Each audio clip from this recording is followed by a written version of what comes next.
Hi, first graders, it's Miss Bennett, and today we're going to read just one more story about Martin Luther King Jr. Now, this story is called When Martin Luther King Jr. Wore Roller Skates.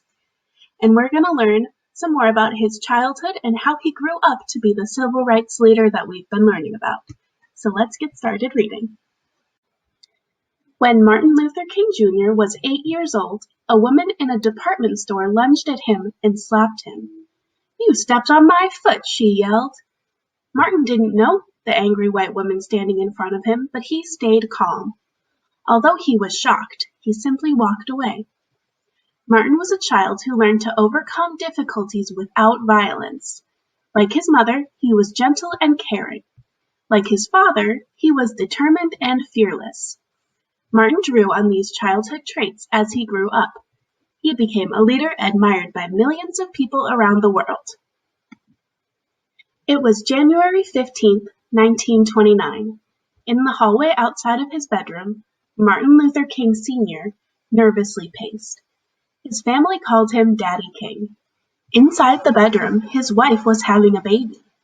Daddy King leaped with joy when he found out that the baby was a boy. No one knew then that this small child would become a great man. The Kings named their son Michael after Daddy King, but a few years later, Daddy King changed both his name and his son's name to Martin. Martin's parents gave him a wonderful life. He lived in a comfortable home. He had a younger brother and an older sister to play with, and he had loving adults all around him, including his grandparents who lived in the same house. Daddy King was a minister. His sermons and his interest in civil rights helped shape Martin's beliefs early on. Martin's mother taught him to believe in himself. "You are as good as anyone," she said. In Martin's family church was an important part of life. Once his father hosted a guest preacher from Virginia.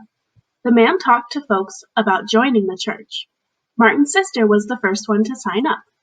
When he saw her joining, little Martin decided to join too. "You're only 5 years old," said the preacher. "I'm not going to let my sister get ahead of me," Martin said. "I'm joining next." Martin's family lived in a 12-room house on Auburn Avenue in Atlanta, Georgia. The house was the center of Martin's universe. In the backyard, he played with kids from the neighborhood. He roller skated and biked up and down Auburn Avenue with his friends. At school, Martin got along with the other children, but there was a school bully. When that bully hit him, Martin refused to fight back. He knew violence was not the answer.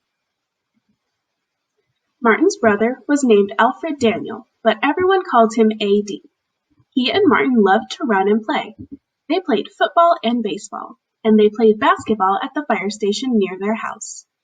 Because of racial segregation, no black men or women worked there, but at the station, kids of all different races played together. Every evening, the Kings sat down to eat dinner together. Martin's father insisted that no one eat until he got home. When Daddy King got home late, the kids were starving, but they still couldn't eat. First, they had to recite a Bible verse. The boys were smart. The verse they often picked was just 2 words. "It's the shortest verse in the Bible," said Martin with a grin. Martin often played with a boy from the neighborhood. It didn't matter to Martin that the boy was white.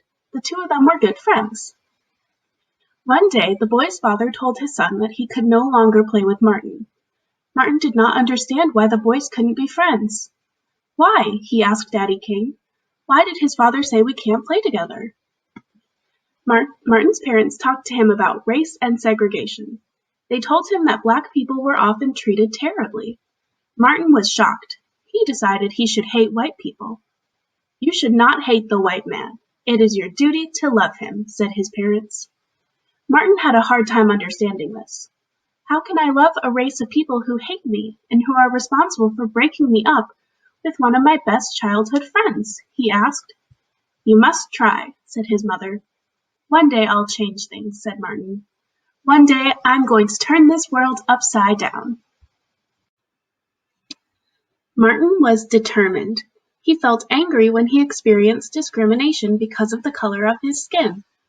When he was 14 years old, Martin traveled on a bus with a teacher to a speech contest. On the way home, Martin and his teacher were forced out of their seats so white people could take them. It was a 90-mile trip. Martin and his teacher stood for 3 hours that ride home. Martin later said, "It was the angriest I have ever been in my life." Martin was very smart. He skipped right over the 9th and 11th grades. By age 15, Martin started college. In college, Martin was popular, but he wasn't sure about the rest of his life. He had always thought that he would become a minister like his father, but he began to question his faith. Eventually, though, he came back to his roots. "I have decided to lead a church," he told his father. By the time Martin was 25 years old, he had earned a doctoral degree. He married Coretta Scott. Like Martin, she believed in the importance of peace. The couple settled in Montgomery, Alabama, and had 4 children. Martin's parents were proud when he became pastor of the Dexter Avenue Baptist Church. His father, Daddy King, was especially happy.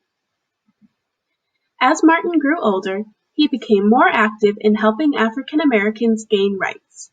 He was chosen to be the spokesperson for the Montgomery bus boycott in 1955. Later, he led nonviolent actions including sit-ins, demonstrations, and marches for civil rights. He said that he would not respond to violence with violence. Martin gave some of the most memorable speeches in American history. In 1963, he gave his famous "I Have a Dream" speech before 200,000 people in Washington, D.C. In his speech, Martin said, "I have a dream that my 4 little children will one day live in a nation where they will not be judged by the color of their skin, but by the content of their character." Okay, friends, that's the end of today's story. I hope that you learned so much about how Martin Luther King Jr. grew up to be the peaceful civil rights activist that we've been learning about.